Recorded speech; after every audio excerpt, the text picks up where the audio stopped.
ranked in the state. All things go well. It looks like you may be playing at Three Rivers. We'll knock on wood, hopefully. Everyone stays healthy. Season's not over yet. Are you perhaps being a little bit spoiled as far as a lot of coaches don't ever make it this far, and here you are in your first season looking at a championship caliber team? Well, I'll be honest, like there's times where I pinch myself and wonder if it's for real. Never in my life did I expect to be at a varsity level this fast or with a program of this caliber. It's like a dream come true. What do you expect out of the kids this year? With the group of kids that we have, I expect nothing but the fullest extent of what they can do. Great kids, and I think we'll be all right. I mean, I expect nothing but the best out of them because we have very good kids, very good kids. Well, best of luck for the remaining 3 games of the season. Of course, best of health to your kids and also to you, Lamont, and hopefully continued success through the playoffs. Right, I hope. 6 more to go, yes, sir. Hopefully. Coach of the Week to my near right, Jason Alexa, and our Senior of the Week to my far right, Lamont Maben. Coming up, the Penn Hills Indians and the Fox Chapel Foxes. That's going to do it for the Coach's Corner, brought to you by Jay Clark's and the Penn Hills Shopping Center. You're watching Penn Hills Indians Football 95.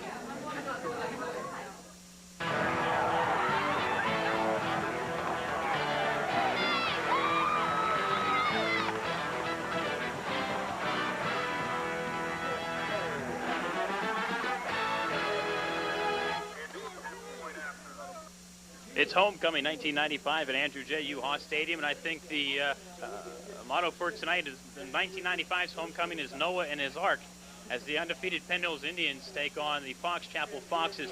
And Bob, tonight this is a game that Penn Hills should win, but we always say weather is the great equalizer, and there's a heck of a lot of weather out there in the form of rain. But this is still a Fox Chapel team that Penn Hills should beat, but it's still a good team. Definitely a good team, might not number-wise coming in record-wise 2-5 and 0-4 in the Quad East. But they played a tough team in McKeesport last week and had a lead going into the third quarter. It took a late touchdown for McKeesport to win that game. You mentioned weather being the great equalizer, and that it is indeed. It would kill a passing team tonight. There's no doubt about this wind and this heavy rain we have right now.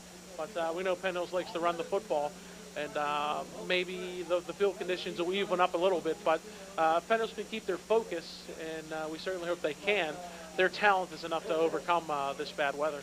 Both Penn Hills and Fox Chapel running teams.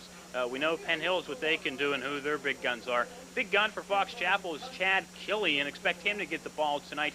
But the only problem is that the Fox Chapel line are about half the size of these Penn Hills Hogs. And that's definitely a problem.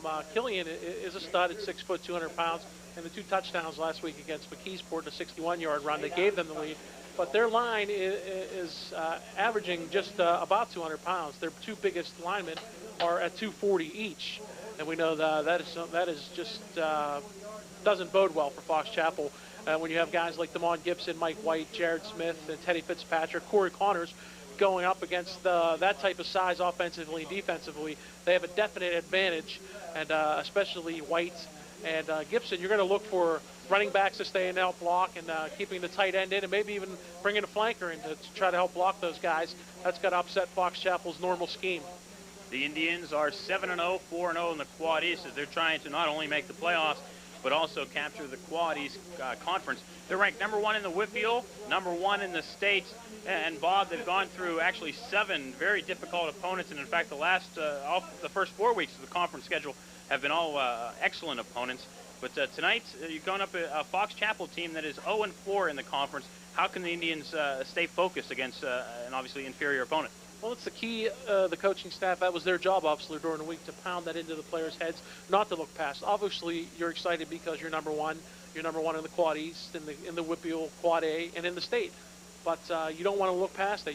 Nothing is for sure. You're just #1. If you continue to win, obviously you wrap it up and you wrap up a playoff spot, but it's not for sure yet. So it is the job of the coaching staff. And I think the players are intelligent enough to know that, hey, nothing is taken for granted, especially in the Quad East. You see it year in and year out where a lot of upsets spoil a lot of postseason plans. So hopefully they're not looking past it. Remember a few years ago, the Penn Hills Indians traveled up to Mortarelli Stadium to take on the North Hills Indians. And what turned out to be a night like this, a lot of rain. We have thunder expected to move in. It was Freaky Friday. A lot of games canceled. The Indians settled for a tie. No ties this year, but could we even possibly expect something like that again? Well, we got Freaky Friday. I'm sure we'll see games around the WPIL canceled because it just really started coming in here tonight about a half hour before the game time, and the teams were out warming up. So it'll be interesting to see how that plays out around the WPL and how that plays out in our game here tonight as far as turnovers and the field condition goes. And believe it or not, this is the first game in over 2 seasons that it's actually rained during a Friday night football game. Coming up, the Penn Hills Indians and the Fox Chapel Foxes. The Indians trying to make it still 8-0 on the season, still undefeated. Coming up next, you're watching Penn Hills Indians Football 95. The Penn Hills Big Red take the field in Week 8. The undefeated Penn Hills Indians, 7-0, 4-0 in the Quad East, have won the toss and have elected to receive the opening kickoff against the Fox Chapel Foxes. And Bob, in a night where the weather is very monsoon-like, I'm sure the first points are big points. Definitely, indeed, and I think that's one of the factors why Penn Hills decided to take the football. And the rain has slackened off a bit since we were here in the pregame. About a half hour, 45 minutes before the game, before the kickoff here, we had a serious downpour. Squib kick goes up the middle, and the ball will be tackled, or excuse me, fallen upon.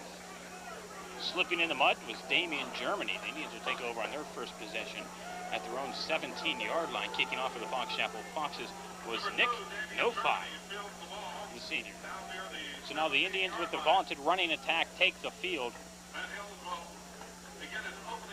And Bob, field conditions are not at their best. Definitely not a fast track tonight. Lining up in the I formation, Victor Strader up, Dwayne Thompson back. Sakagi Livingston, no, it's Damian Germany. And the first man through is Dwayne Thompson, who has some room up the gut. Thompson with the first down, picks up close to 17. Be out to the 34-yard line.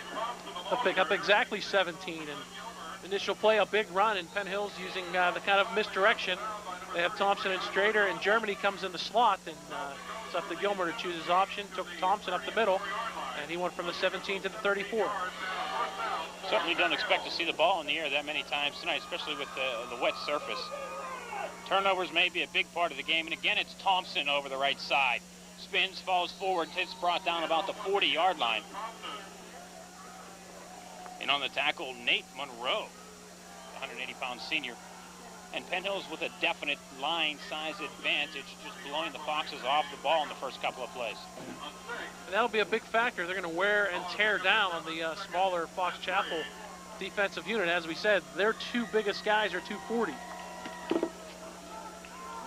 That's Tim Sasson and Rob Gonzalez. Each goes in at 240 pounds. Split backs, Jeremy George way wide to the near side. Damian Germany up top, and again it's Dwayne Thompson. Fox is looking to pull the ball, but Thompson picks up close to 5 and a first down. Excuse me, it's Victor Strader. You notice Victor was very aware of that. The wet football, it's a good idea once you got the guy wrapped up to come in and try to pry it loose, but he had both hands on that football holding on for dear life. And that's what you got to do in this type of weather. You got to be very aware that the other team is going to try to knock that football out of your hands. Very impressive 1-2 punch for the Penn Hills Indians. 21, Victor Strader. 22, Dwayne Thompson. Also, there's also a 1-2-3 punch, bringing in Hoggy Livingston at times. And how about a fourth punch with Ron Graham and a fifth punch with Len Gilmer? Just full of punches.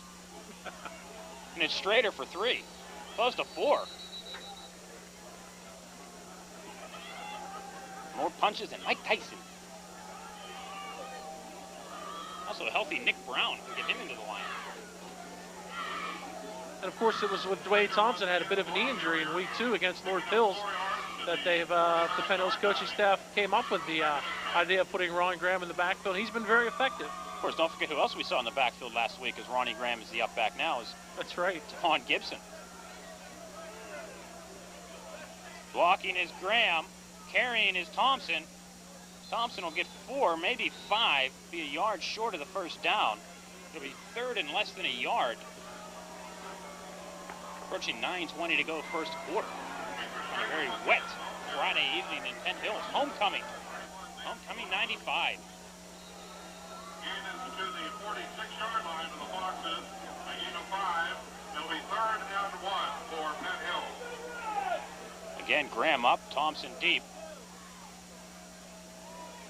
Fox Chapel stacks the line, flags fly. Thompson gets the first down. We'll see the call. The kind of flag and the way it was thrown quickly is typical of an illegal motion against the offense, and that's what we have. That'll negate the 5-yard pickup from Thompson. So instead of a first down, actually, it'll be 3rd and 6.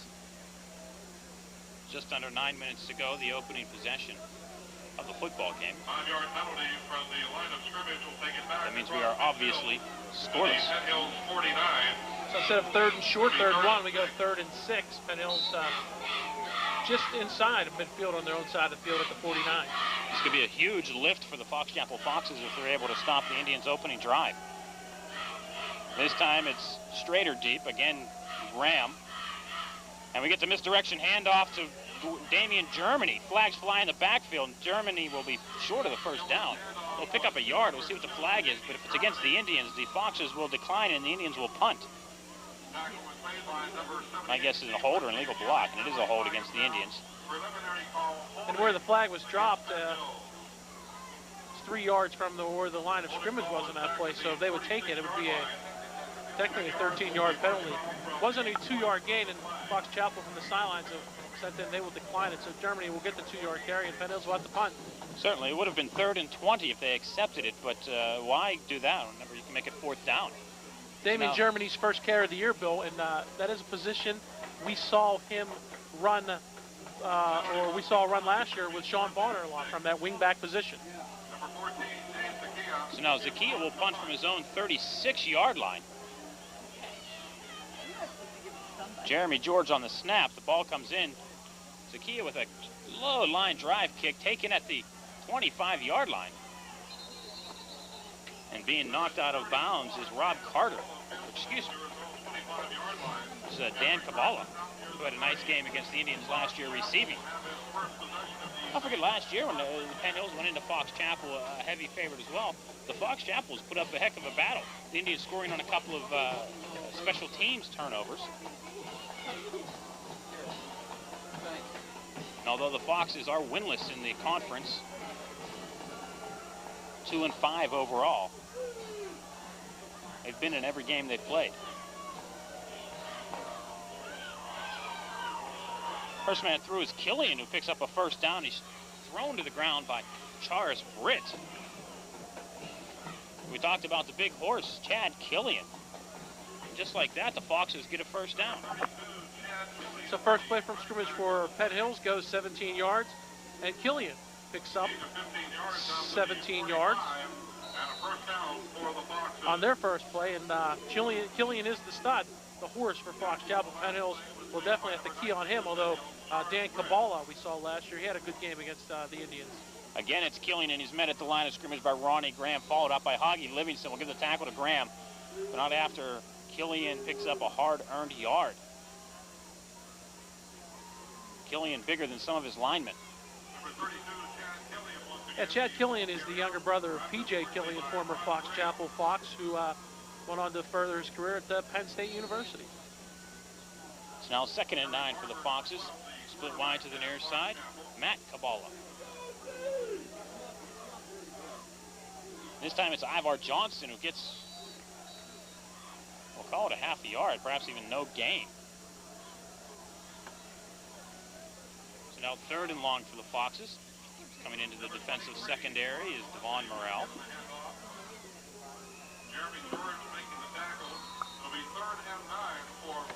Jeremy George stopping Ivar Johnston on the no gainer.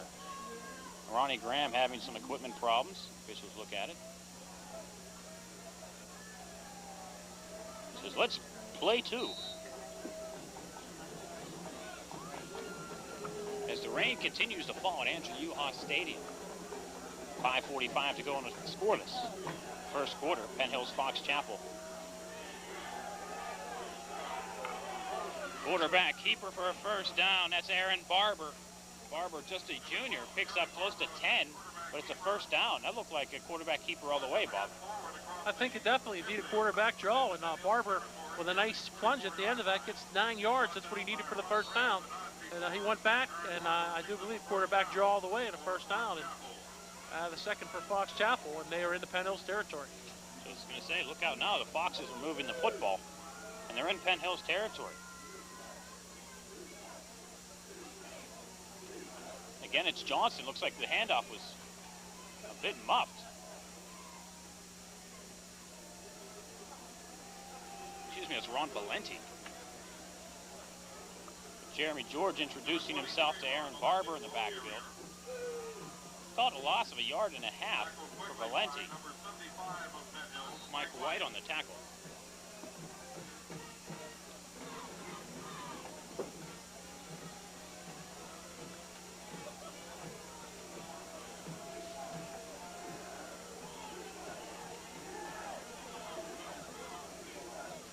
Barber's going to throw this time. The ball tipped at the line of scrimmage. Pass intended for Ray Seitz. See his paw come up. Didn't notice, but that's the key. We talked about Penn Hills' pass defense all year, and one of the keys to helping out the secondary, there's a discussion, no, there's no flag, is to get a good pressure, and especially when a quarterback, you look at Aaron Barber, he is on the smallest side. He's 5'8", 150 pounds, so when you have big, tall linemen, you're putting your arms up, that's a good way to establish some pressure, and Barber's going to have trouble seeing over. His sight line's going to be very limited. Barber again looking to throw the football. No, he's going again on the quarterback draw, and he gets another Fox Chapel first down before Jairus Britt brings him down. Close to the 30-yard line. We'll call it the 32, and again, it looked like a designed quarterback draw, and the Penn Hills Indians fell for it. Yes, indeed, and Aaron Barber may be small, but he's done the job running. 2 carries, 22 yards, and another first down, and the Foxes are putting together a nice drive.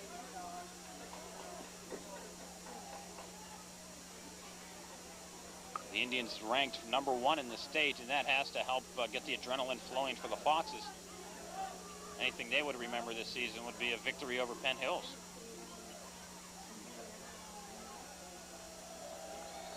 Was that Killian? Yes, it was. And Killian goes nowhere. Ronnie Graham brings him down at the line of scrimmage. B.J. DiNatale nursing an injury, sitting out for a good bit. May see some action tonight. Not if the coaching staff can help it. In at the right defensive end position, number 43, John Davidson, the senior. Jeremy George on the left end, lineman, the Big Hogs, White and Gibson, the Piglet, Corey Connors, linebackers, Livingston and Graham. Killian on the pitch in the backfield. Ronnie Graham saying, come on, come on, come on, and Graham slams him in the backfield. Barber did a nice job not to fumble the pitch. They almost did. Very dangerous pitch, and Killian with a nice job, and Penn Hills penetration, a beautiful job there to disrupt that. Not only did they take the quarterback, they almost messed up the pitch, and you saw Killian try to run to his right, and Graham was there along with a host of other tacklers, and they just formed a wall, and Killian loses a yard, 3rd and 11. 3:50 to go, first quarter. 3rd and long again. Can we expect perhaps another quarterback draw, Bob? You can only go to the well so often. And it's Killian. He'll be short of the first down, but I'm sure Fox Chapel will go for it. Victor Strader brings down the big horse after he picks up about 6.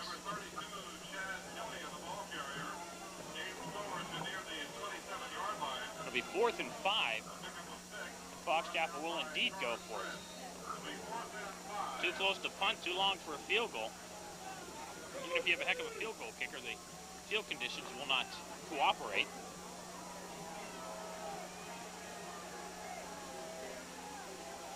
And it's Barber on the option, pitches back to Killian, and Killian is met in the backfield. Nice play by King Jeremy the Wicked, who's on the homecoming course, by the way, Jeremy George. The Indians will take over. But give credit to the Foxes, who moved the ball well on the Penn Hills Indian defense before the defense got stingy. Indeed, they did, and a nice job of running the football by Barber. And again, very dangerous to pitch the ball out in this weather. And a nice job by King Jeremy the Wicked to stymie the pitch, and Penn Hills again had that covered. Second time that the Fox Chapel has indeed tried to run to the right, and second time Penn Hills covered it well. Chichilla wide left, Germany wide right, and it's straighter up off the left side, we'll say. Looked like it was designed to go up the middle, but off to the left, went straighter. Picks up a couple. As the rain continues to fall, the field conditions worsen. There's the offensive line for Penn Hills getting in the huddle. And a great job all year. Ted Fitzpatrick, Jared Smith, of course, Mike White, Damon Gibson, and Kevin McCoy. They're under Teddy Fitzpatrick and Corey Connors. Those 7 have done a tremendous job all year. Week 8 of the Whitfields. Week 5 of conference play.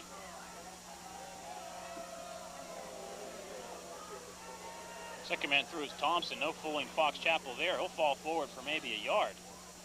Third down now for the Indians. Called third about 7 or 8. But Bob, as we're in the 5th week of conference play, it seems only Fox Chapel and Kiski are basically out of the playoff hunt. Indeed, they are. Remaining you look teams. at, with Penn Hills 4-0, 3-1 for Plum and Central, 2-2 for Woodland Hills, McKeesport, and Gateway. Again, it's Thompson as second man through, and the lineman of Fox Chapel closed that down quickly. Indians pick up another yard. It does them no good. We'll call it a pickup of 2. But again, Dave Zakia will have to punt, and the longer it goes like this, the more pumped Fox Chapel must get. It's only a 5-yard penalty, but that illegal motion on third and 1 took a first down away from Penn Hills, stopped their opening drive. Now Fox Chapel stops their second drive, 3 and out. Zakia scoops up the snap, gets a nice kickoff.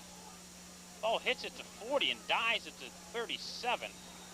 That's what wet field conditions will do for you. Ball hits and it just plugs like a golf ball. Get out the divot key. So it's 1:12 to go in the first quarter. We're still scoreless, and Fox Chapel has the ball on their own 37-yard line. If you look at the playoff standings, if the Indians are able to win tonight and win next week at Kiski, they win the Quad East regardless of what they do at Gateway. And they host Gateway in week 10. Central at Gateway. Plum hosts Woodland Hills tonight. If Plum and Central both win, they play each other next week, and the winner goes to the playoffs. Chad Killian goes nowhere. Now, were you able to follow that? If Plum and Central win this week, Plum and Central play each other in what would be week 9 next week. And the winner would go to the playoffs. Irregardless of what happens in week 10.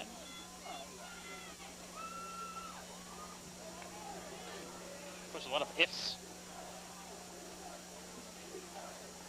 in there. Valenti and Killian in the backfield. Aaron Barber, the quarterback, is on the option. Will keep it, brought down by George in the backfield. Mudd helped out on that one. Barber slipped before he was able to cut up. That'll be the final play of the first quarter. After one period of play, Penn Hills and Fox Chapel scoreless. You're watching Penn Hills Indians football 95. Second quarter action about to begin. Fox Chapel with the ball at their own 38-yard line with a 3rd and 9. And Aaron Barber's brought under pressure in the backfield. Finally, DeMont Gibson brings him down. Jeremy George doing a nice play to break up the pass. And now Fox Chapel will turn the ball back over to Penn Hills. George with the initial pressure, and DeMont Gibson able to get the sack. And Barber was looking past. I don't think that was a design quarterback draw or a run as we saw earlier. He looked to pass, but the pressure was just too great. And now Fox Chapel will have to punt the football. Thompson and Strader back at their own 40-yard line. Funny for Fox Chapel, number 83, Dave Wolf. Wolf fumbles a snap, but able to get the ball up. It's a nice job to get the kick away to Dwayne Thompson, who lets it bounce and roll. He'll pick it up at about the 30-yard line. And Thompson looking to get to the outside, and he does. Got an illegal block on the Indians. No flags. There it goes now. A clear block in the back. Flag flies at the 44. For a moment there, I didn't think the officials were going to call it, but the flag comes out late. I think it was Mr. Gibson. Flattened the Fox from behind. Thompson made a nice play. It was a little scary there. I thought he had touched the ball originally, but then it picked it up and only really had one Fox to beat. Of course, the illegal block will negate all that. Would have been excellent field position after the nice return. But instead now, Penn Hills will start at approximately their own 29-yard line. So instead of starting in Fox Chapel territory, the Indians will start deep in their own at their own 29. The Indians, gold helmets, red shirts, gold pants. At least they were gold before the game started. Moving left to right, Fox Chapel in the white and red. Looks like Florida State against Maryland. And it's Victor Strader fighting for half a yard. And the Indians still trying to establish the middle.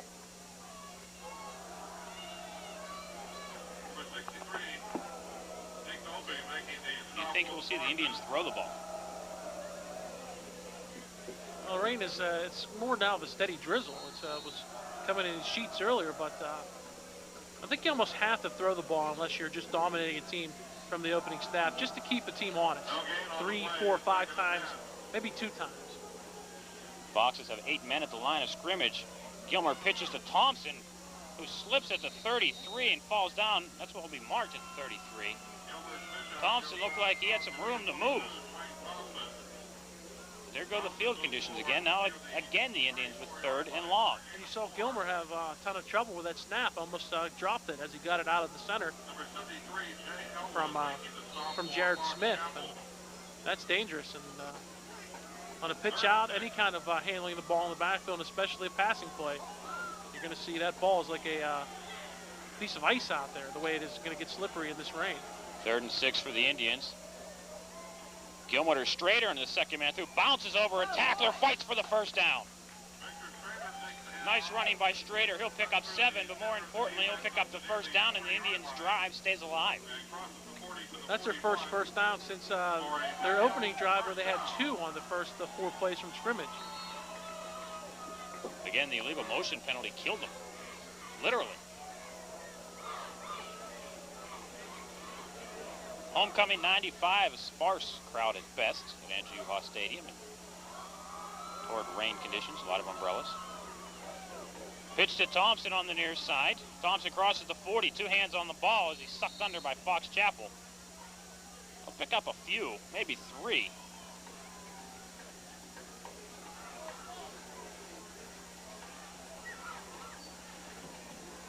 And the Indians now moving the ball to the outside.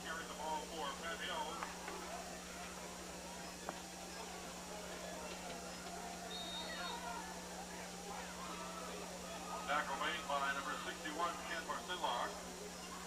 Gain of 2 on the play, 2nd and 8. Indians go to the eye. There's Hoggy Livingston in the backfield, maybe some clean spikes. But it's Dwayne Thompson. Thompson met in the backfield and brought down. Jay Elwood, the inside linebacker, busts through to stop Thompson. And the Foxes, give them credit, they're doing a nice job of reading the Indians. Yes, they are. They're stymieing the run, and they're playing well. Very much undersized, but you got to give them credit. In the early going, they're pretty much stymieing the Indian running attack, and the longer this goes on, the worse the field's going to get. The more it's going to favor Fox Chapel. Livingston and Thompson out. Strader and Don Chichilla in. Now the Indians go to the eye. Ronnie Graham up. Victor Strader deep. And it's Strader looking to get over the left side. Strader again gets another Penn Indian first down and some more. Victor Strader gets into Fox Chapel territory, but again, another Indian first down, and again, it comes on a Strader run on 3rd and long. A pickup of 14, and Strader's done some nice running, and Thompson and Strader are almost mirror images the way they run. They're both small, but they both run strong. And they have great spin moves and good power for their diminutive size, and they do a great job. So now the Indians with a 1st and 10 at the Fox Chapel 44. Power I formation for the Indians, and it's Dwayne Thompson over the right side. Thompson stays on his feet. Another Indian first down. Thompson picks up close to 13, 14 yards. Thompson wouldn't be brought down. And just as we speak, it's Strader and Thompson do the same type of running. They just refuse to go down. That was excellent balance. Thompson was hit at maybe about the 35-yard line, maybe the 38th, and he stayed on his feet, used his arm for some balance, and picked up the extra 7 yards. Again, it's the power I formation. It's Strader deep, and it's Strader with the ball. Flies over the top. Picks up close to 5 on the dive. And the Foxes call timeout. made by number 12, Aaron 5:58 to go. Penn Hills, Fox Chapel scoreless. The Indians drive. Bob, how important is it in conditions like this to get the first points on the board? I think it's very, very important. Penn Hills illustrated that by choosing to get the football in the opening kickoff. And the more this goes on, it's seeming they've had third and long now. Penn Hills has several times, 4 or 5 times so far in the opening half. They may not throw the football tonight. And as Neil Gordon says, if we have to throw, we can throw. He'd rather not throw. Especially on a night like tonight. Of course, the Indians if you're going to throw a pass tonight, you're going to look at a 5-yard, 10-yard pattern at most.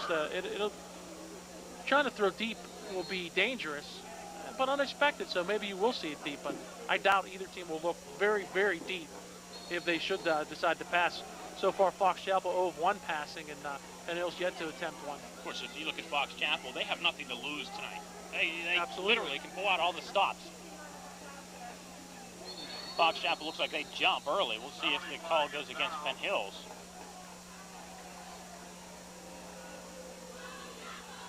And the officials are facing left. Which means they'll mark off 5. And again, there's a 5-yard penalty. This time on second down. So instead of 2nd and 5, it's 2nd and 10. And we made mention of it earlier, the opening drive, 3rd and 1. Thompson had picked up a first down, but an illegal motion penalty made it 3rd and 6. Penn Hills was stymied, and their second drive didn't go very well, though they picked up some more momentum on this drive.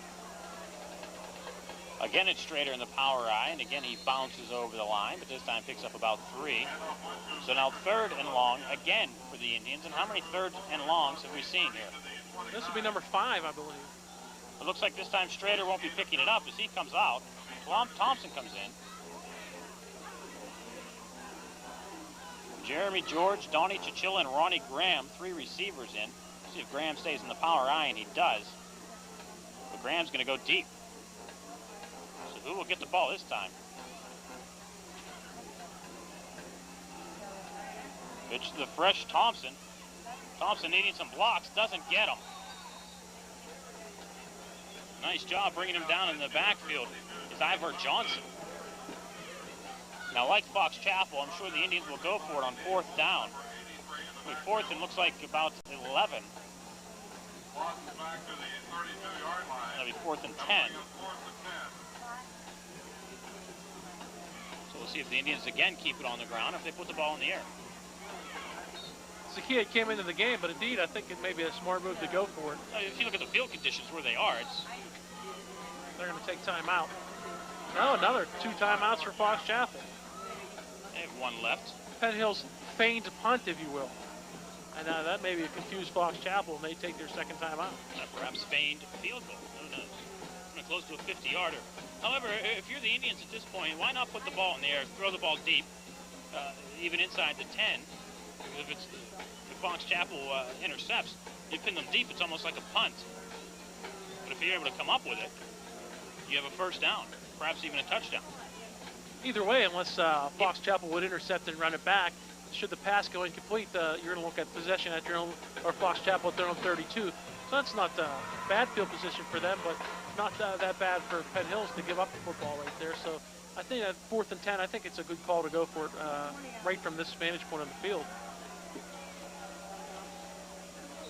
I say throw it.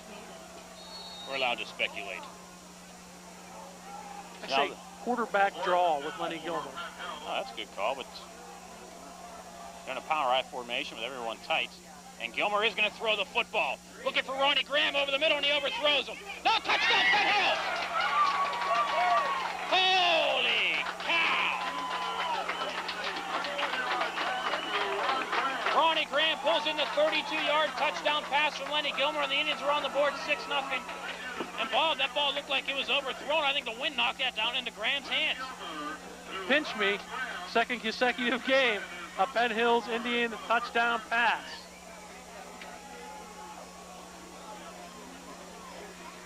Lenny Gilmer, give him credit on the nice the play action. The Indians in a total run formation, the power eye formation. Graham slips through, gets himself open in the secondary, and Gilmer does a nice job to put it into his hands. Zakia now on for the kick. The snap is fumbled. Zakia looking to call the fire. Zakia pitches to Strader, and Strader brought down just before the goal line. Nice job by Fox Chapel on the read. The quarterback, of all people, making the nice tackle on Victor Strader, Aaron Barber. But credit Zakia, he picked up the snap and he was looking to throw the ball. Then he caught Strader on the pitch. But all for naught. But still, with 5:34 to go, it's the first half. Penn Hills 6, Fox Chapel nothing. You're watching Penn Hills Indians football 95.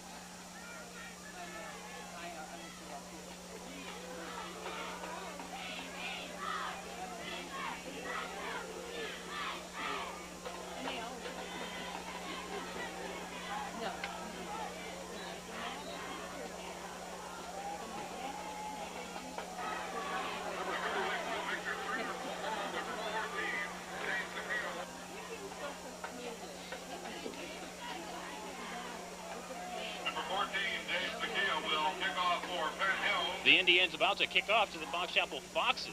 As the Indians get on the board again. 2 weeks in a row, the opening touchdown through the air. Yeah, 51 yards last week against Central, 32 yards.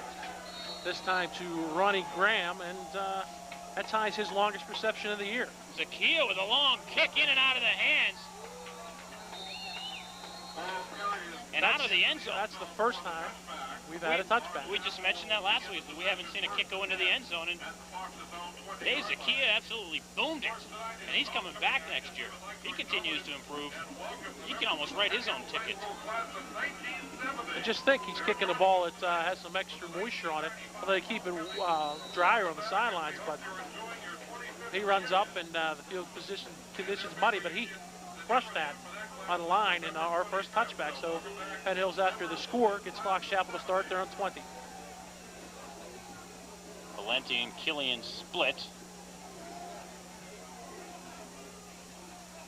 First man through is Valenti. And Jeremy George again ties himself up with Barber saying hello. Obviously, that's his key right there. He's got to stay on the quarterback, and on an option play like that, you can tie him up as long as you don't go hog wild and just start throwing him around. But obviously, it's Jeremy's job to key on the quarterback at all times. So if he's running out there and there's a pitch, George will stay with the quarterback. There's another man on defense responsible for taking the pitch man if they run an option to the outside. Jeremy George, left end. John Davidson, right end. We'll see if they go Davidson this time, and they do. And Davidson does a nice job to slow Barber to allow Ronnie Graham to come in for the kill. And Barber got up pulling as if to indicate it was a face mask, but I think Davidson got his hand in on the neck and the shoulder pads of Barber, not underneath the helmet, not on the face mask. Brought him down by the collar. Bring him down any way you can, except tripping and face masking. If you got to drag him down by the collar, you do it. Again, the Indian defensive line, left to right.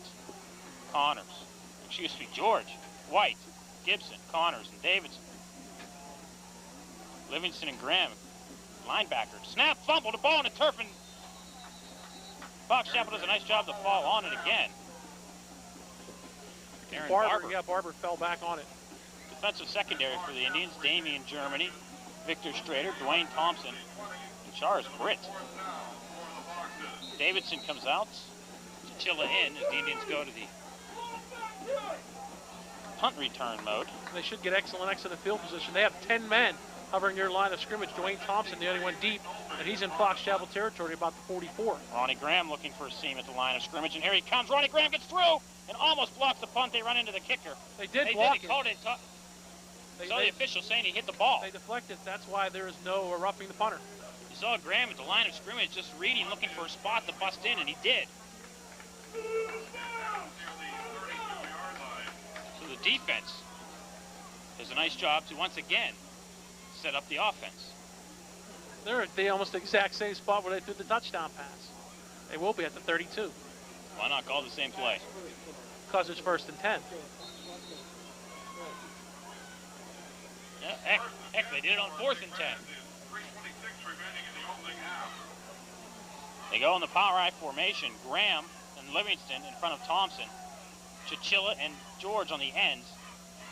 And it's Gilmer on the keeper around the right side. Gilmer fights his way down to the 23-yard line, close to a first down. See where they marked the ball. They mark it at the 23, so it'll be a yard short. Oh, 2 yards short. They need to cross the 21. Approaching 3 minutes to go, first half. The Indians up by 6. And has the rain stopped? Holy cow, it has. Just got a couple drops coming down. The Fox Chapel Foxes blitz, but there's Dwayne Thompson up the gut. One man to beat, and Thompson dives to the 5. Dwayne Thompson, 18 yards to the 5-yard line. First and goal for the Indians. But credit Aaron Barber on the diving tackle. Just able to get a hand on Thompson's foot, enough to trip him up. First down, that'll be first and goal for Big Red. Ball at the Foxes 5. Again, the power I formation. And it's Victor Strader diving, kicking, screaming, getting to the 1. 21, Victor Strader. Surges forward, gets down near the 1, a gain of 4. It'll be second and So goal. he picks up 4, second and goal from the 1. 2:15 to go, first half, and a touchdown here, Bob, would be huge. Indeed, it will. Penn Hill's got the first touchdown with 5.5 minutes left, and we're approaching the 2-minute mark, so they're on the cusp of getting their second score within a 4-minute period. Again, it's a power I formation. Livingston and Graham in front of Strader, but Lenny Gilmer keeps it himself, dives forward for a yard. The Indians now up by 12, 1:55 to go, first half. Let's see if the Indians will go for 2, if they'll go for the 1. I think they'll go for 2. I think they will go for 2 also.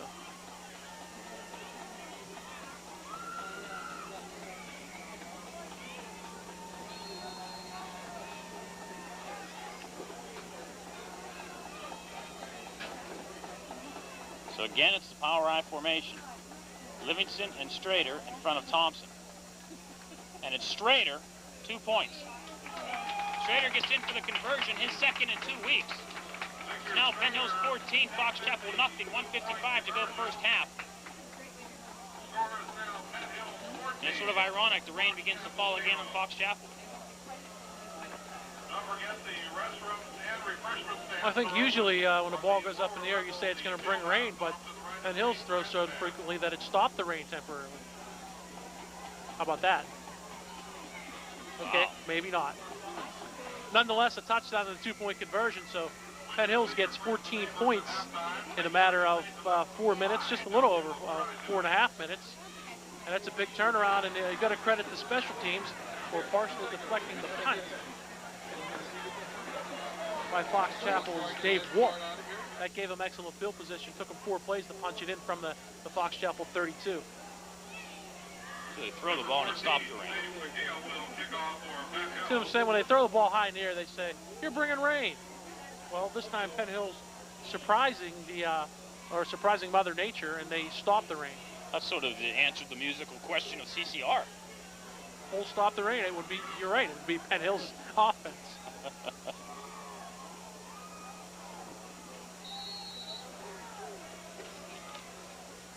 Zakia with another boomer. This time taken at the 10, fakes the reverse is Valenti. And Jeremy George says, "You didn't fool me." The Foxes will take over at their own 21.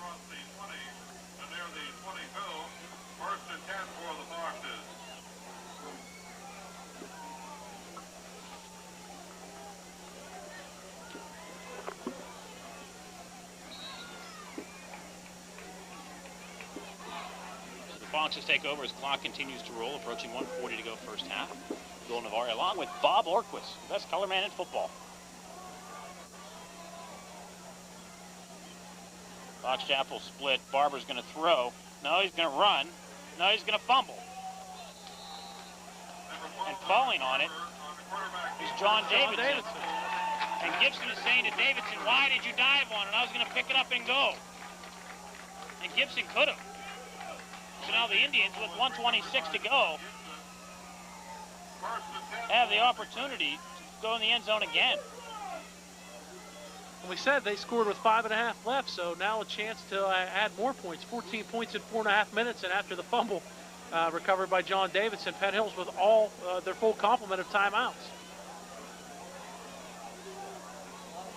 No backs. Looks like Fox Chapel jumped. The Indians with 5 receivers. So now it'll be 1st and 5. You go with the 4 receivers. If that doesn't work, then you go to the draw play.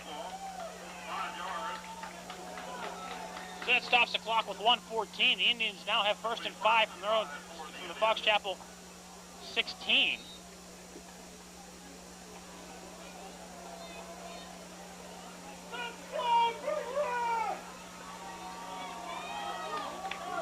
If the Indians are able to get in the end zone again, why is the clock running?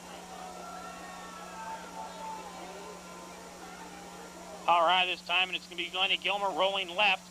Stiff arms one man. He's brought down. Picks up a couple. Steve McKenna brings down Gilmer. Nice stiff arm, though, by Lenny Gilmer. It would have been stopped right at the line of scrimmage, which was at about the 16, but gets forward to pick up 2 yards via the stiff arm.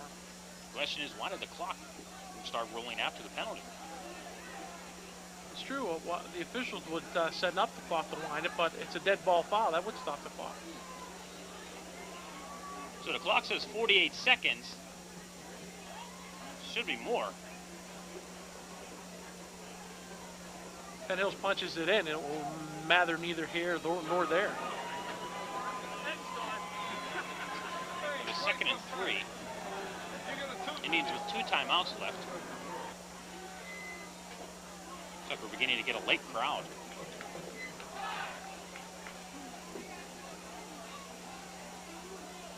Rain stops, people come.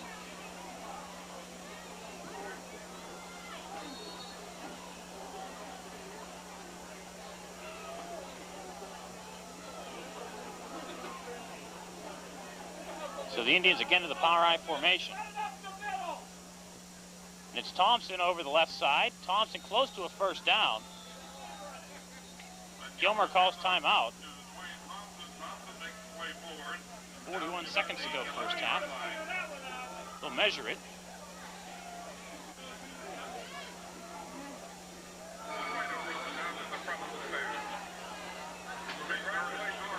Be close for a 1st down. Sure, if it's 4th down, the Indians would go for it.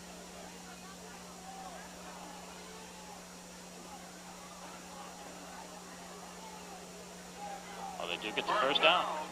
1st and 10 from the 11. Not a charged timeout. Timeout to stop the measurement. Now it is. Yes.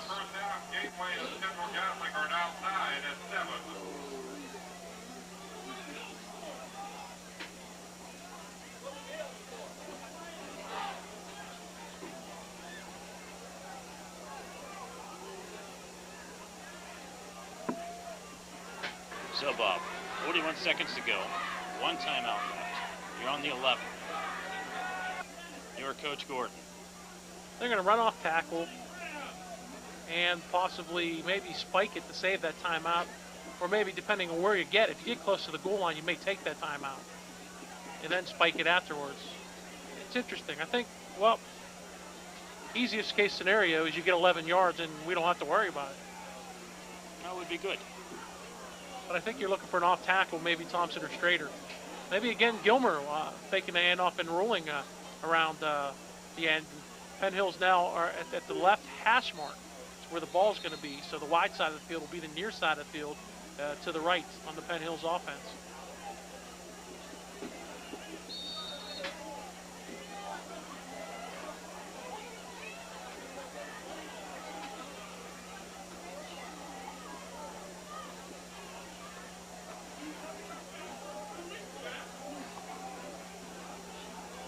Indians approach the line of scrimmage. Coach Gordon still on the field. Pitch to the near side. Looks like Strader wanted to throw the football, and he will throw the football into the end zone. In and out of the hands of Ronnie Graham. Not a bad call. Not at all. Almost completion. Now Victor Strader 0 of 2 on the season throwing the football. Graham had his paws on it, but it was right there inside the pylon closest to the field. Would have been a touchdown. You know, why not go back to the power eye and do the same thing to score the first touchdown? Play fake, man over the middle. Don't forget, coming up at the end of halftime, We shall see. Jeremy George splits to the left. No, he doesn't split. Stays on the left. And they do go to the power eye formation. George left, Graham right. And Gilmer this time hands it to Thompson, who dives over the top, gets down to the 5. Under 30 seconds to go in the half. Take the timeout, I would. Now Penn Hills will be calling a second play. If they stop here, they would go for And it's Strader to the near side. Strader trying to get to the outside, and he slips. Was brought down at the 3. The Indians do take the timeout with 6 seconds to go. You know what that means? Field goal. I don't think. Well, would you go from the 3 though? I That's would go decision from the time with a 3. 14 zip lead. Field conditions, I think, are a little too sloppy for try the field goal.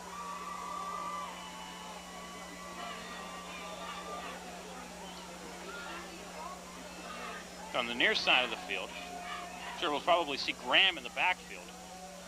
This is almost the same as trying to get a 2-point conversion. And the Indians have already done one of those tonight. And since we're on musical themes, this would be now the Eurythmics.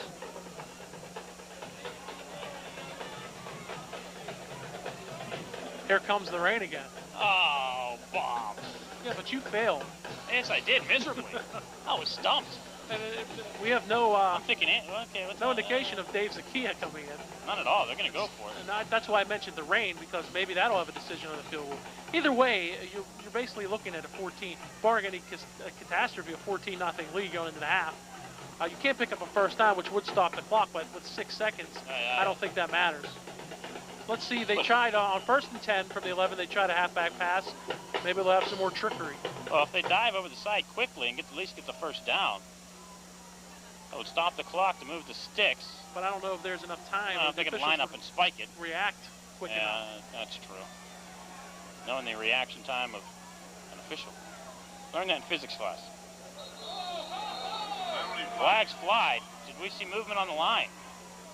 Maybe that'll The change. Indians look sullen, so perhaps. They're I think moving they their are. way back. So that'll be, now here comes Dave Zakia after that 5-yard penalty. Delay of game. Delay of game. Well, they were trying to draw Fox Chapel offside, which would bring up they still would have been a first down, but they would have been at the 1.5-yard line. This time, Fox Chapel takes their last time out.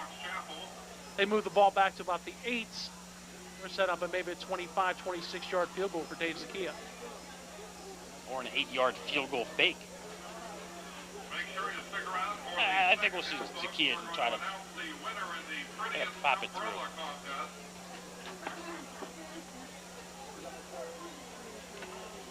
Fox Chapel, final 3 games, all on the road. Next week, they're at Woodland Hills, close out at Kiski. Penn Hills next week will be at Kiski, close out at home on senior night against Gateway. That will be November 3rd. Week 10, Central Catholic hosts Woodland Hills, Plum at McKeesport. Playoffs may just go down to the wire in the Quad East. Of course, we're here to score Central and Gateway tied. The upstart Gators. Ball is in the 8-yard line. Gateway 4-3 overall, 2-2 in the conference. Lost a game they should have won against Woodland Hills. George to snap, Strader to hold.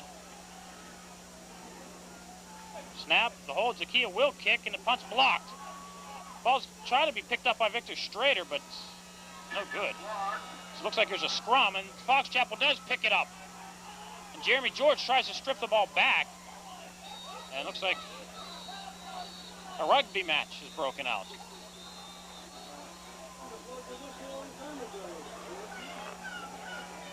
Fox Chapel blocks the kick as time expires.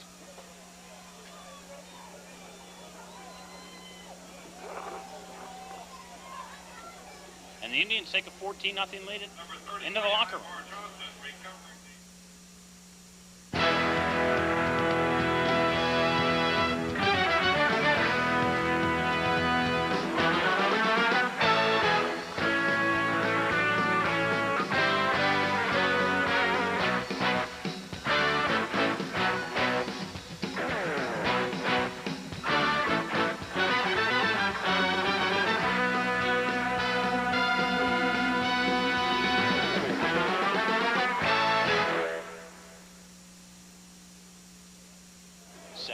Second half action about to begin. Penn Indians 14, Fox Chapel nothing. The Indians trying to remain undefeated. In 1995, Fox Chapel will get the second half kickoff. The Indians stymied right before the half. Inside the 10-yard line, Zacchaeus field goal blocked by Fox Chapel, or it could have been worse. Field conditions, sloppy at best. Bob, first half stats. Well, Penn Hills with a decided advantage. Total yardage 167 to 35. Dwayne Thompson with 73 yards rushing. Victor Strader 48. Lenny Gilmore 12 in the touchdown and the 32-yard touchdown pass. Leading rusher Chad Killian for Fox Chapel, 7 carries, 19 yards, 17 yards for quarterback Aaron Barber. They have 35 yards total offense, all on the ground. They were 0 for 1 passing. And Penn Hills with a big decided advantage in first downs, 8 to 3 for the Foxes. And of course, 14-0, the stat that matters most. So 24 minutes to go in regulation. The Indians looking to make it 8-0. And of course, bless their hearts, they changed jerseys at halftime.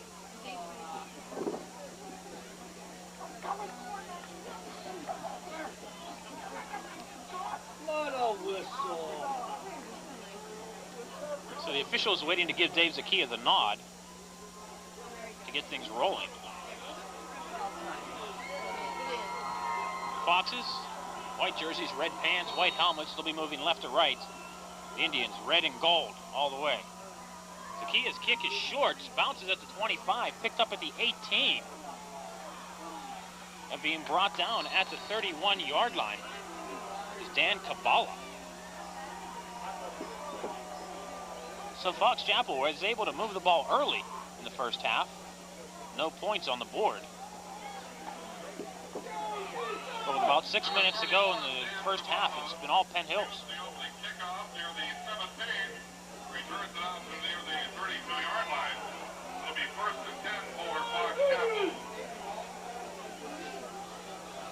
Aaron Barber, quarterback for Fox Chapel.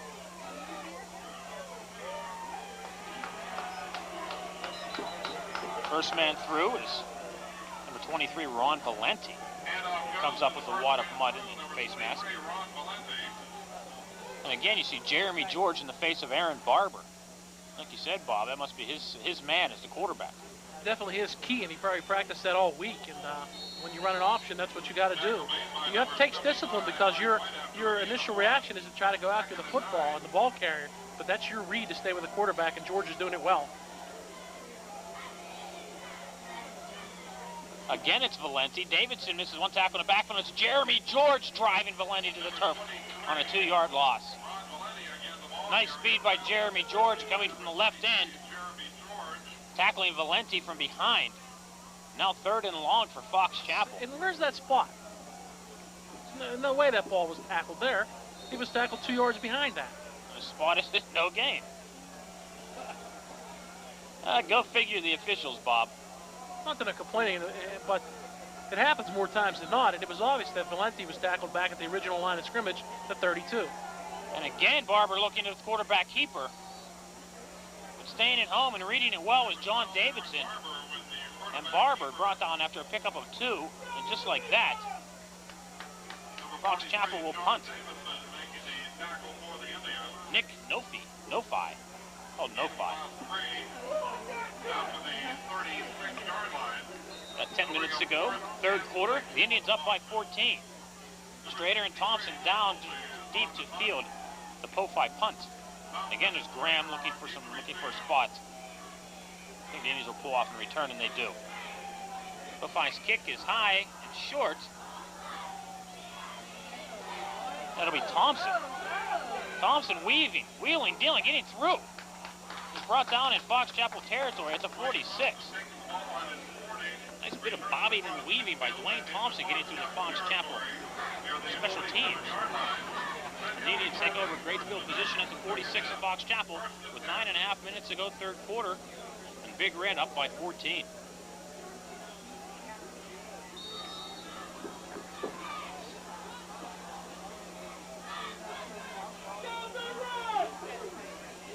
Livingston and Strader split in the backfield.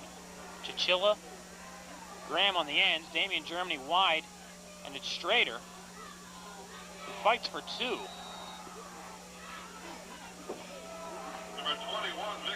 I don't think you'll see anything fancy from the Indians in the second half. Just try to run the ball, grind you up the yardage. Now, if you take notice, Don Chichilla was split wide to the right. He was at the near sideline, the ball at the far hash mark. If Lenny Gilmer were to throw a sideline pattern, it would be a 30-yard pass. The equivalent of a bomb, actually, because of position at the football at the far hash mark. I'm not saying that they're going to throw the football. Just wanted to illustrate that. Ronnie Graham in motion from the slot, and it's Victor Strader getting a first down for the Indians. Strader crosses over the 30. He'll be knocked out of bounds at the 27-yard line. Nice bit of running by Victor Strader. Nice bit of blocking by Ronnie Graham to follow the Hogs upfield. Strader now up to 67 yards rushing. So a total of 140 between he and Dwayne Thompson. So Strader comes out, Jeremy George comes in. So it's Livingston up, Thompson deep. Again, Ronnie Graham in the slot. Put him in motion, give him the ball. It's Dwayne Thompson, the second man through, following the blocks. Nice bit of running, but he only picks up about two. I'd like to see them give Ronnie Graham the football in an inside handoff, see what he can do with it.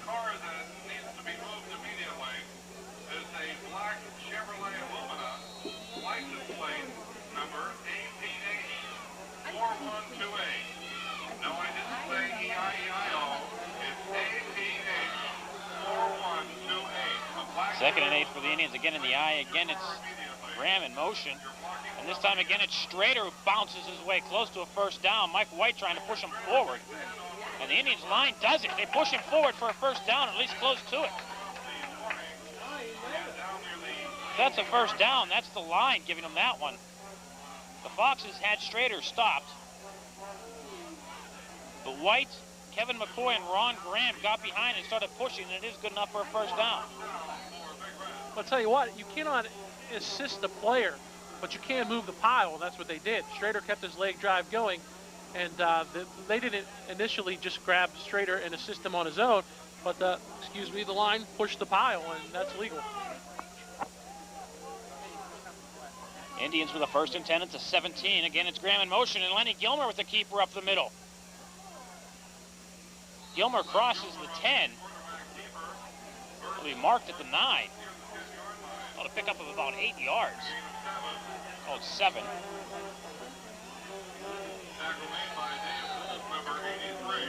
From the 16 to the 9. Timeout, Fox Chapel. Fox Chapel used their timeouts quickly in the first half as well. Perhaps looking to regroup. Indians with a second and 3. Their first possession of the second half, Fox Chapel 3 and out. Now the Indians up by 2 touchdowns, looking to pad the lead with 7:05 to go in the third quarter. That's 5 possessions for Fox Chapel, Bill. Their initial possession was an 11-play drive. They turned it over on downs. After that, 3 and out, a fumble, and 3 and out. So Penn Hills has pretty much shut the door after that. Of course, since the rain has stopped, the Indians have been able to move the ball. Got used to the muddy track, if you will. Of course, if you're joining us late, the Indians got on the board again for the second week in a row through the air. Len Gilmer to Ronnie Graham, 32 yards. Late second half, and Lenny Gilmer later in the first half, with a 1-yard plunge. Victor Strader on the 2-point conversion. The Indians up 14-0.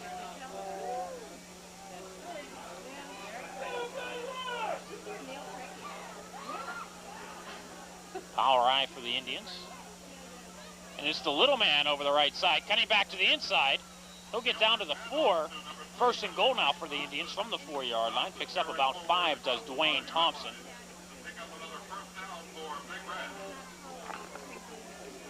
So now the Indians have 4 plays to get 4 yards.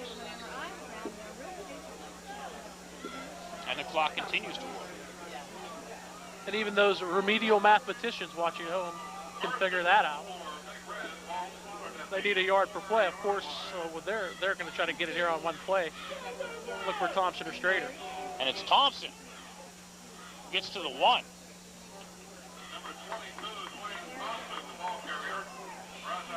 Here's the Fox Chapel defense for not letting Thompson in on that one. Took 3 Foxes to bring down 1 Thompson.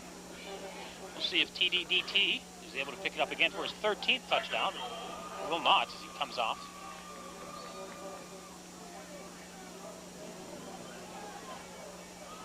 So again, it's a power I formation. Augie and Ronnie in front of Victor.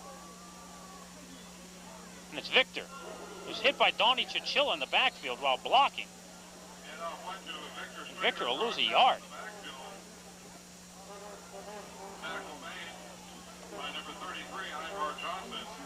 So Ivar Johnson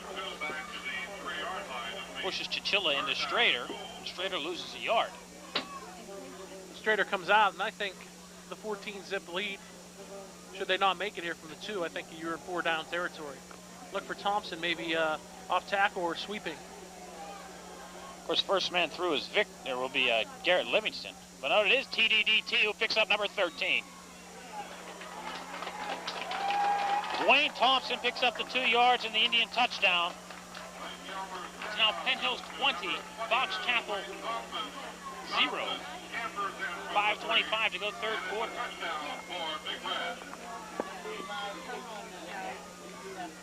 Nine plays and 4 minutes and 8 seconds on the touchdown drive. Takes Penn Hills 9 plays to go to the 46 yards.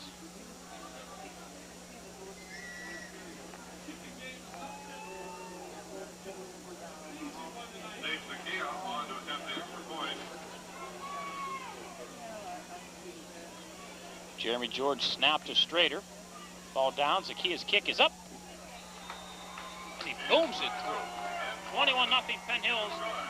5:25 to go, 3rd quarter. And if you're Fox Chapel and you come in here to an obviously overmatched, you're overmatched playing Penn Hills, you start falling behind. You're down 3 touchdowns midway through the 3rd quarter. You have to start really feeling overwhelmed at this point. Indeed, you do. They had a little momentum after the first 2 defensive stops in the opening drive. A little confidence nonetheless, but you got to start feeling overwhelmed, and I think Penn Hills continues to play this well defensively. It's a good sign because if you get another score, you go up 28-0 or thereabouts, so you can start resting some of your starters. And when you're in the driver's seat, you can do that. Penn Hills at 7-0, 4-0 in the Quad East, they are definitely in the driver's seat. So if the Indians are able to hold on and win tonight, they will be able to wrap up the conference with a victory next week at Kiski. Of course, the Indians would not only like to wrap things up next week, but they'd also like to go 10-0 by defeating Gateway in week 10. First things first, we have Fox Chapel on the field. See Phil Kizzy's bright 68 as he stands beside Dave Zakia. Zakia booms another one, this time to the 5. Again, the Foxes fake the reverse and out to the 31-yard line. Again is number 31, Dan Kabala.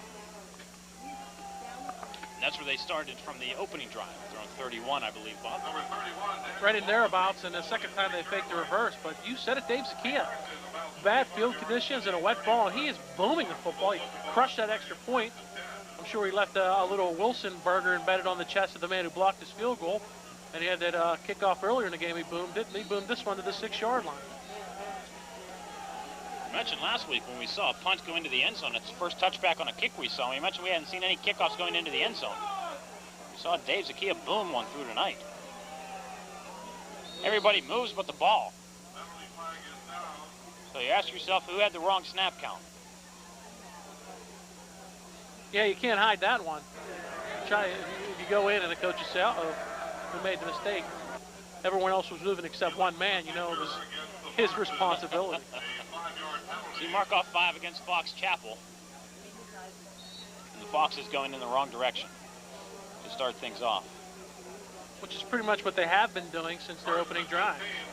They got 3 first downs on that drive, and that's been it. Killian and Valenti again in the backfield. See if Fox Chapel starts to air things out. And Barber gives to Valenti in the first man through. It looks like the ball is loose on the turf, and it looks like the Indians do come up with it. The little piglet. Corey Connors on the fumble recovery, and he points to the press box like he promised he would.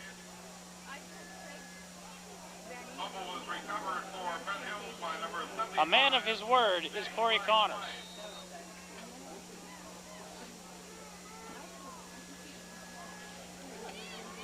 Now we see some of the clean jerseys coming into play. For the Penn Hills Indians, Charles Britt in at quarterback. Brown and Livingston in the backfield. And it's Nick Brown with the open field. Brown cuts to the outside. It's a touchdown, but he picks up the first down at the 14. Nice running by Nick Brown. We see him get the ball. He does well. Flag down. Flag down on the play at the line of scrimmage. See Justin Cole, number 25 in the game. Also 64 is Scott Caravlan. 59, Sean Booterbaugh. Which is near the 26-yard line.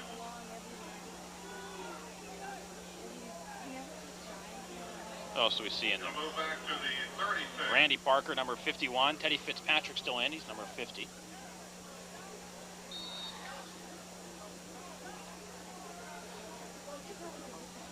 It'll be first and 18. Randy Parker doing the snapping.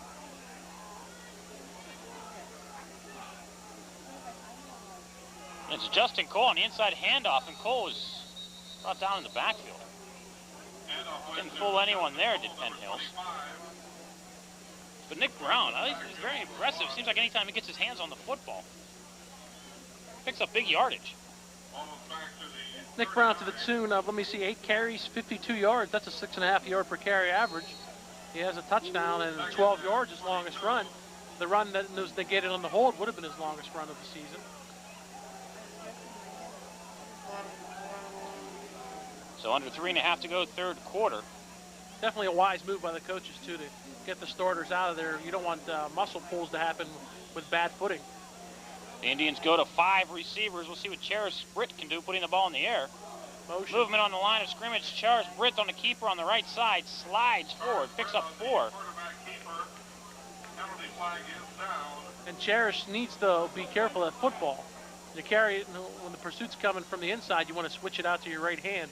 And he only picked up 4. It'd be third and long. I think Fox Chapel would decline that motion penalty. They do. One of the receivers on the right side flinched a bit. Flinched enough to draw the flag. Charles Britt keeps the 4-yard pickup. Now third and about 18. So we hit 3 minutes to go, third quarter. The Indians up 21-0. Justin Cole split to the near side, split backfield. See if Britt will throw. Britt will pitch to Nick Brown. He looks for a block. Brown will pick up 5 into the mud. Now fourth down for the Indians. And Bob, at this point, here's a 30-yard line, 31-yard line. Obviously, you're too close to punt. Too far for a field goal. Obviously, you go for it, but up by 3 touchdowns. Does that sort of seem like you're rubbing it in? No, I think they know. Maybe if you throw the ball, it is, but I don't think they will. But I think you have to go for it in this situation. You know, you're taking your starters out, and I don't think it is rubbing it in. I think Fox Chapel's coaching staff would understand that also.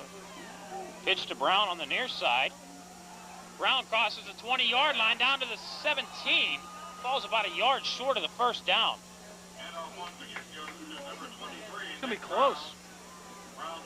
No, they said they mark him out of bounds at the 19. So he'll be 2 yards short. He'll pick up 12 on the carry, but the Foxes take over at the 19-yard line. Still nice running by Nick Brown. Run comes up 1 yard short. Fox Chapel will take So with over 2:03 to go in the third, Fox Chapel takes over at the 19, trailing by 21. At this point, Fox Chapel really has nothing to lose, so why not open things up? Yeah, but do they have that type of passing offense? Now we see Thompson and Strader, who came out of the game and offensively back in playing defense. Starting defense is back on the field. Barber rolling to his right, overthrows the intended receiver is Valenti. Not even close. Oops. And you mentioned that's pretty much what we see in field conditions like this are the swing passes. Valenti was 3 yards and Barber threw that ball nowhere near him. Dr. O'Gall, please report to your car. Your chauffeur has locked himself inside. Dr. O'Gall, please report to your car. Your chauffeur has locked himself inside.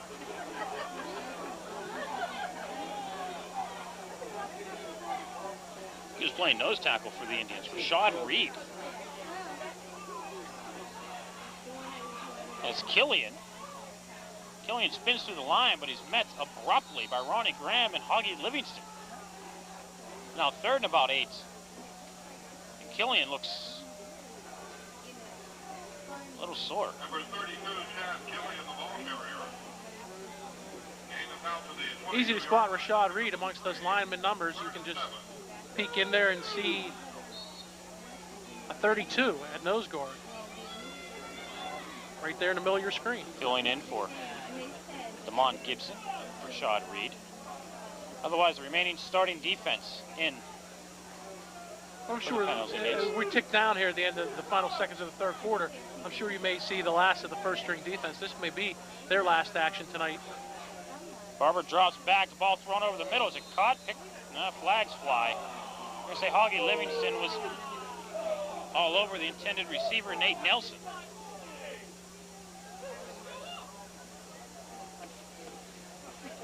So, as you mentioned in the fourth quarter, perhaps seeing the B team coming in.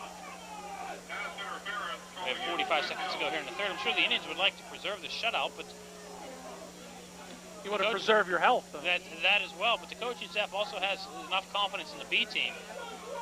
As they say, much of the B team would be starting on other teams if it weren't for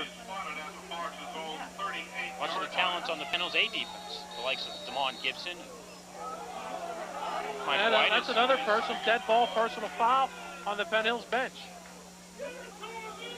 I think coaching staff in disagreement to the call.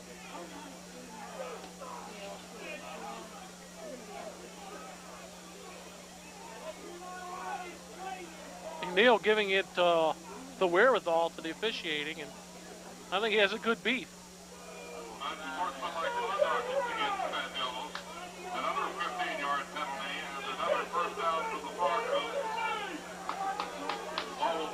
So Fox to pick up 25 yards on an incomplete pass. 30 yards, 2 consecutive first downs. Their first 2 since their opening drive. So now in Penn Hills territory at the 47.5-yard line. Again, like Barber was going to throw, but Corey Connor stops him as he tries the quarterback keeper again. As you mentioned, how many times can you go to the well? They've gone much too often to the quarterback keeper. That time Connors from his defensive tackle slid down after Barber took the 3-step drop and tried to draw when he made the tackle. Of course, we have to mention weather conditions as they are, as the cancellation of the Penn Hills Band at halftime.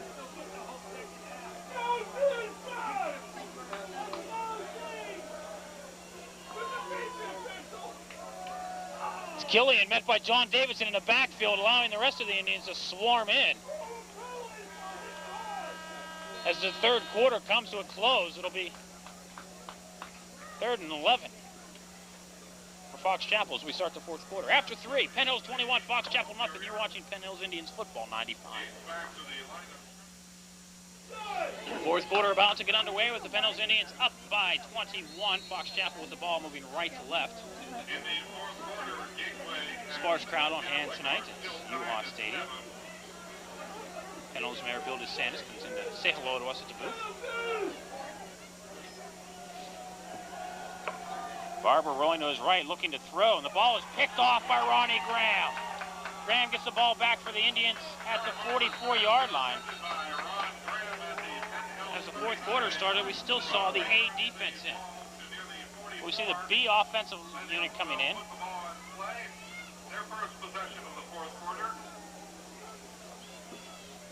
That's interception number 3 on the season for Ron Graham. Excuse me, and we see, well, Damien Germany trot in, but Charis Britt again will be the quarterback, and I'm sure those regular offensive starters have seen their last action. Probably defensively, too. Most of them will take a blow for the evening. See the piglet on the offensive line. Corey Connors making a rare appearance at right tackle, right guard. And Nick Brown stopped after maybe a yard. Some of the linemen, again, number 51 is Randy Parker, number 64 is Scott Caravlan. Number 50 is Teddy Fitzpatrick. Charles Britt, number 19, comes in at quarterback. 40 is Donnie Chichilla, number 2 is Damien Germany. Corey Connors, 69. 59, Sean Buterbaugh. And again, it's Nick Brown, who's close to a first down. Poetry unintentional. So now 3rd and about 3 for the Indians. Craig Gilmer in, and now big Anthony the Slender. Di Maria comes into the game. That's great. I just wanted to say, though, Nick Brown rhymes well with touchdown. Oh, we'll call that one. Anthony the Slender at right tackle. And the ball is, the snap is fumbled, excuse me. Looks like the Indians have come up with it. Nope, the Foxes do, they say. No, there's the official ruling. So the Indians give it back to the Foxes at midfield with 10-12 to go fourth quarter. And again, here comes the A defense. I think the Penn Hills coaching staff wants the goose egg.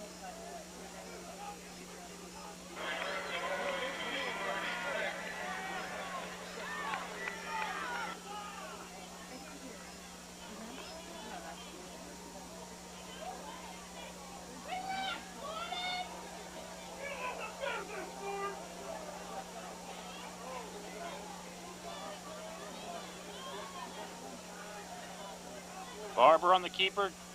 Wants a pitch. Wisely decided to hold on to it, but unwisely ran into Damon Gibson. Good move to hold on to it, but unfortunately for Barber, Damon Gibson introduced him to the mud. A pickup of maybe a yard.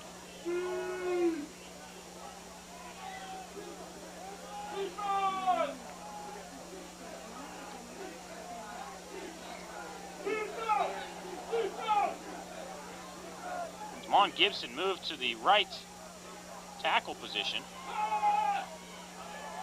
Pitch back to Killian in the backfield, and the Indians swarm him under. Nice pressure by Rashad Reed, who burst through the line. Rashad, the impromptu nose tackle. So Corey Connors from right tackle comes out. Gibson replaces Connors. Rashid comes in to replace Gibson. 35 yards of offense in the first half for Fox Chapel, 4 so far in the second half. Johnny Gambrell gets in at the left cornerback position.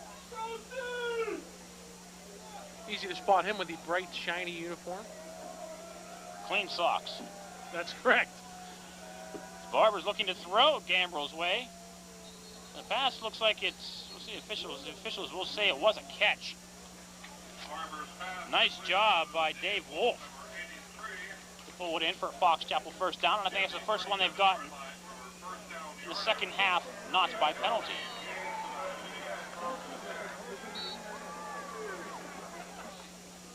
I detect some nonchalance by the officials to try to get this game over with. Not that I want to be on the soapbox, since I usually try not to criticize them, but Wolf will get credit for a 12-yard reception. Barber again with the long snap count. The ball is batted out of the air by Jeremy George. George bats it into the air and looked for it. He's able to pick up with it. He had a long way to run. You don't think he saw pay dirt after that ball was in the air?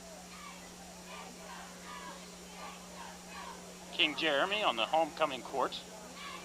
Don't know if he made homecoming king. Nobody gave us a homecoming list, Bob. Wouldn't it have been great if they would have had the ceremonies at halftime and he'd have had to walk his escort out with that motto over his uniform? I bet his escort would have loved that. And Barber's throwing deep, and the pass is picked off by Charis Britt at the 11-yard line.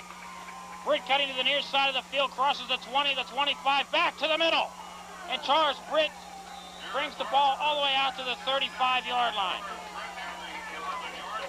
24-yard return by Charis Britt, who will stay in at quarterback.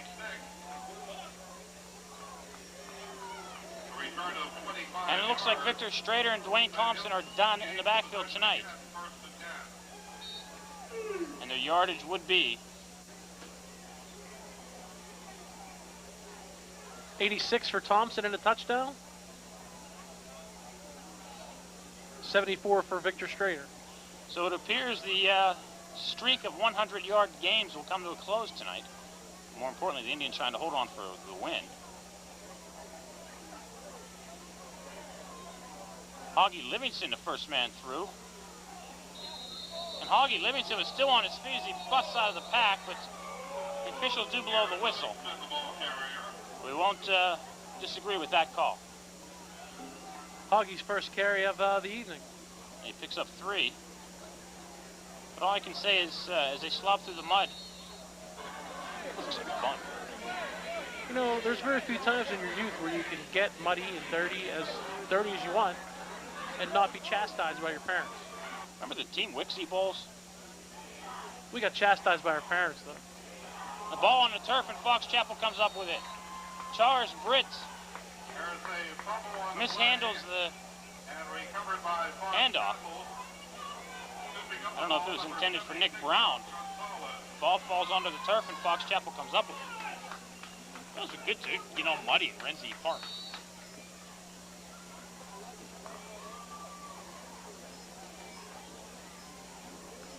Then the fools we were, getting all muddied and have to climb back into our cars.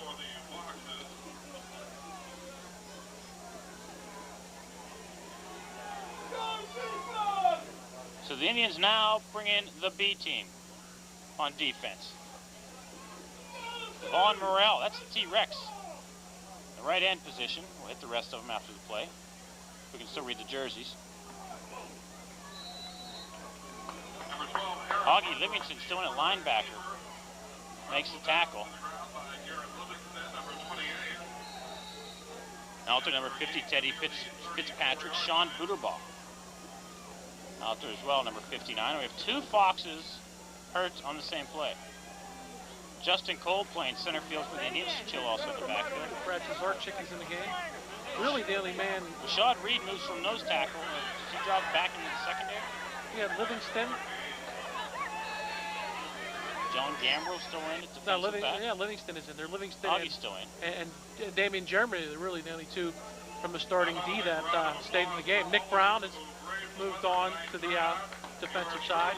Mentioned Brad Zarchik, 6'1", and he's a sophomore. Which means he's still growing. Is that a Penn Indian on the turf? Those are red pants. Which PA announcer? Don Ireland keeping the crowd entertained. The initial Fox Chapel injured man gets off the field, and they bring the second one to his feet. It's Barber. He got stuck after the 3-yard gain.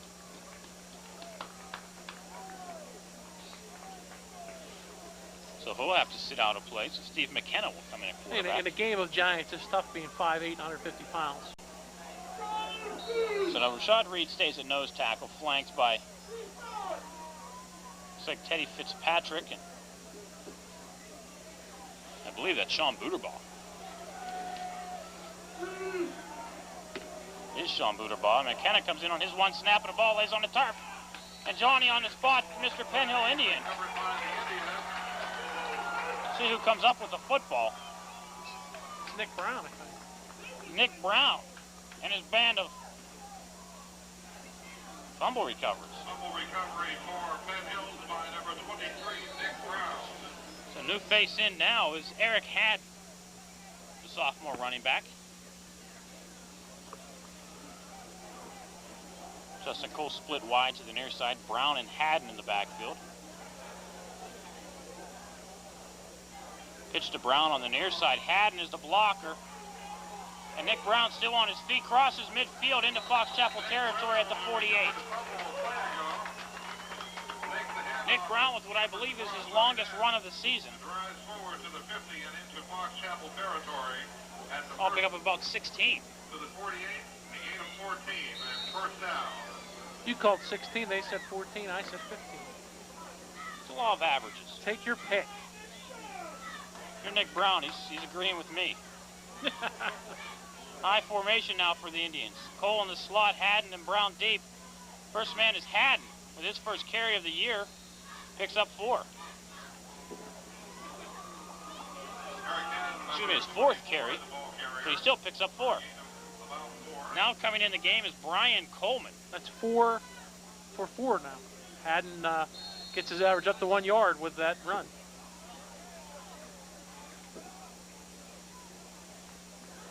No one keeps stats like you, except for maybe Deuce. But he defers to me because he's usually chatting during the game. Nick Brown stopped for no gain. You know, when I coached the Brian Coleman in Little League a few years back, I wonder if they would be the same. Perhaps. Perhaps not. To catch him in a locker room and inquire. So where were you coaching Little League? In Lawrenceville. Well, if it was Brian Coleman, I think he's moved. They lived in the Bloomfield area, so maybe he has moved. Inquiring minds want to know. DeJuan Poston split left. And it's Haddon again. And Haddon picks up about 3. That'll improve his yard per carry. And the blocking of Buderbaugh and Connors, who both join us Wednesday nights at Jay Clark's for the taping of the Coach's Corner.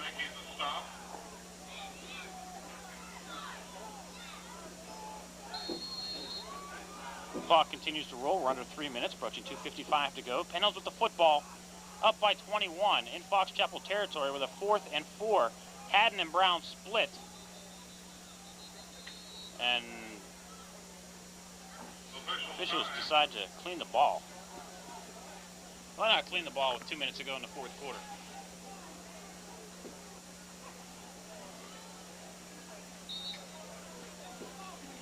Reset, and the clock continues to roll.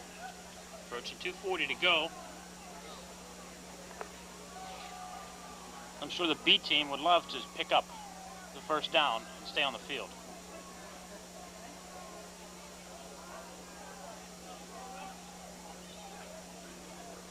And Britt fumbles the snap again, picks it up, rolls to his right. Going to be brought down on a big loss. And field conditions are definitely taking their toll on Charles Britt.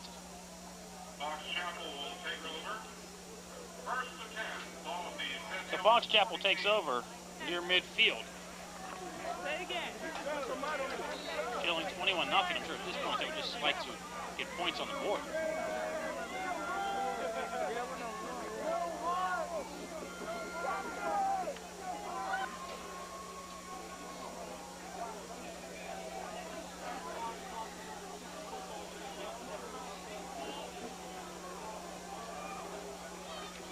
McKenna's still in at quarterback.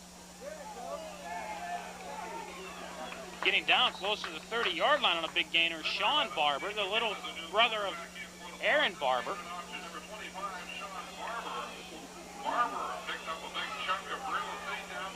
So he'll pick up about 16. Clock continues to roll, approaching 1:45 to go.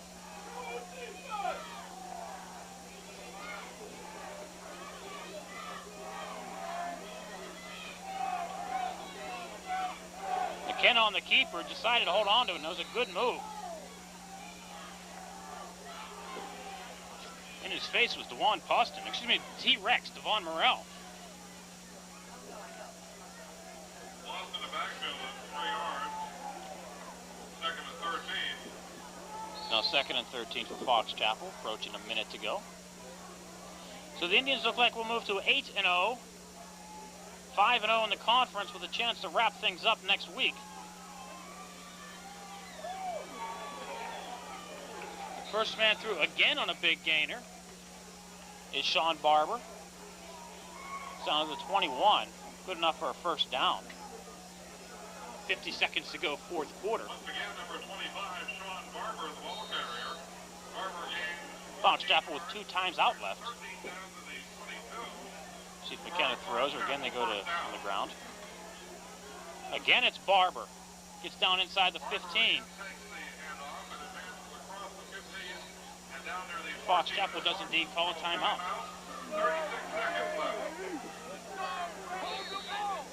Of course, if they're able to get on the board and make it, say, a 21-7 or 21-8 game, it makes it look very respectable. We have another winner in our rainwear apparel contest. Best hat of the night, Stephanie Chichilla. Best rain hat. Of course, tomorrow night, the big homecoming dance at Penn Hills High School. Stephanie Chichilla.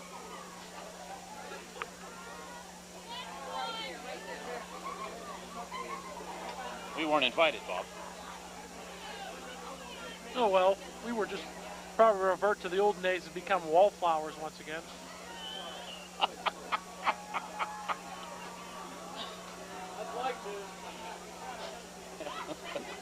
But your brother will be there.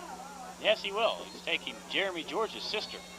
And my friends who Bethany. I work with, Miss Chris Biancanello, at Penn Hills, her son Matt will be going, I was informed today. I chided him for not being at the game, but his uncle's getting married tomorrow, so he's going to be at the rehearsal dinner. That's a acceptable excuse. Yes, so Brother Steve will be taking Bethany George tomorrow evening. So now 3rd down with 18 seconds to go. That's Killian. They're bringing Killian, the big horse, to see if he can pick up anything, but he'll get the first down.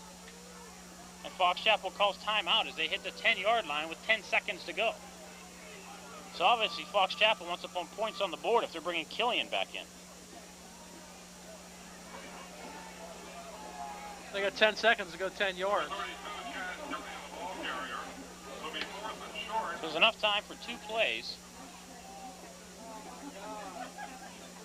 If they throw, but you see Germany back in, also Garrett Livingston. See Coach Tim Timko out there, and I'm sure they want the goose egg. And who wouldn't?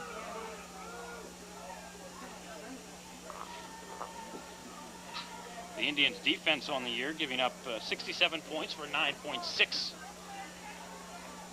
points per game. So the average. official on the screen giving that's the official signal that they have no timeouts remaining to the Foxes. So McKenna on the quick look in and out of the hands of ball thrown just behind Bill Allen. Play took out 4 seconds. So it was 4th down. We said 2 plays, but they didn't pick up the first down, so the Indians take over. 6 seconds ago, they don't even need to run off a play. The clock will roll as soon as they set the sticks. Incomplete pass. Oh, well, it's still a change of possession. That's correct. Sorry. Oh, we shall We'd see. like to thank all of our friends from Lord knows only what the officials will do. I don't think the clock starts I think you're probably right. because of an incomplete pass, so they would Yeah. just have to kneel on it. You're right. We'd also like to You're always right. faithful who are coming out tonight. Here's our final game play this evening. So Charles Brett needing only to fall on the football, and does. Clock will wind down. The officials stop the clock, but there they go. Clock runs out. And that is it. The Indians go to 8-0 with a chance to wrap things up next week at Kiski. Final score, Penn Hills 21, Fox Chapel nothing in a mud bowl. We'll be back to wrap things up. You're watching Penn Hills Indians Football 95. 8 weeks of the 1995 season under the belts. The Penn Hills Indians 8-0. Next week, a chance to wrap up the Quad East Conference with a victory against Kiski at Davis Stadium. But tonight, It was the Penn Hills Indians over the Fox Chapel Foxes by a score of 21-0. The weather conditions came into play early in the game. The field very sloppy. The Indians not able to get on the scoreboard until late in the second quarter, Bob. Yeah, but when they did it in bunches. They got 14 points in a little over 4 minutes.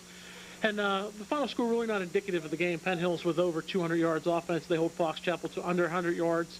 The field conditions having a lot to do with the fact that Penn Hills took their starters out early in the third quarter, or the score could have been much worse. But 21-0 victory. I'm sure they're very happy with it. You mentioned 8 weeks and still a big 0 in the L column for the Indians. The Indians, second week in a row, open the scoring with a touchdown pass. Surprise of all surprises on a fourth down yet. A 32-yarder from Lenny Gilmer to Ronnie Graham over the middle, and his first touchdown reception, the second pass for Lenny Gilmer and for Ronnie Graham hooking up. But I think that has to open the eyes of maybe a couple other teams that are thinking, hey, Penn Hills gets a passing attack. We can't key on the run. We can't bring 8, 9 men to the line of scrimmage, and that can only help the Indians. The Fox Chapel opening drive, they were able to get a lot of yardage, but Penn Hills was able to keep them off the board. Fox Chapel did not get another first down until the third quarter. Back-to-back penalties against Penn Hills. Not until late in the fourth quarter, until the B team come in, did they really start moving the football at all. We mentioned it was the opening drive, and then after that it was 3 and out, and a couple turnovers. The defense did a tremendous job using their big size advantage, obviously, and using the field conditions to their advantage. After the opening drive, they settled into a rhythm and a very great effort on defensively. Offensively, they just had what it took. They weren't spectacular offensively. Mentioned the touchdown pass. We also had a Lenny Gilmer sneak for a touchdown and a 2-yard touchdown run for Dwayne Thompson. That was the scoring for Penn Hills. But they did jobs again on both sides of the football and still in control of their own destiny. Of course, the torrid rainfall earlier in the game did slow Penn Hills down, helping Fox Chapel stay in it. But we talked about Penn Hills being able to get fired up for this game tonight against Fox Chapel. Next week, they go into Davis Field in Vandergrift to take on the Kiski area Cavaliers. A victory next week by the Penn Hills Indians, and they are the 1995 Quad East champions, and there should be no reason why they can't be fired up for that game. Well, I'm sure that's a big incentive, and you want to do it. Obviously, that's what you play the game for. At 8-0, as I said, they control their own destiny. And next week, why not do it before the 10th week of the season to have that pressure? And depending on how things fall, it could happen next week at Davis Field. And I'm sure that's incentive enough, as is the 10-0 season, the #1 ranking. Plenty of incentive. It's just that the team has to remain focused and get the job done. And I think the coaching staff will make sure that happens. Once again, from Andrew Uhas Stadium on homecoming night, 1995, the Penn Hills Indians 21, the Fox Chapel Foxes nothing. Join us next week as the Penn Hills Indians take on the Kiski area Cavaliers. You've been watching Penn Hills Indians Football 95.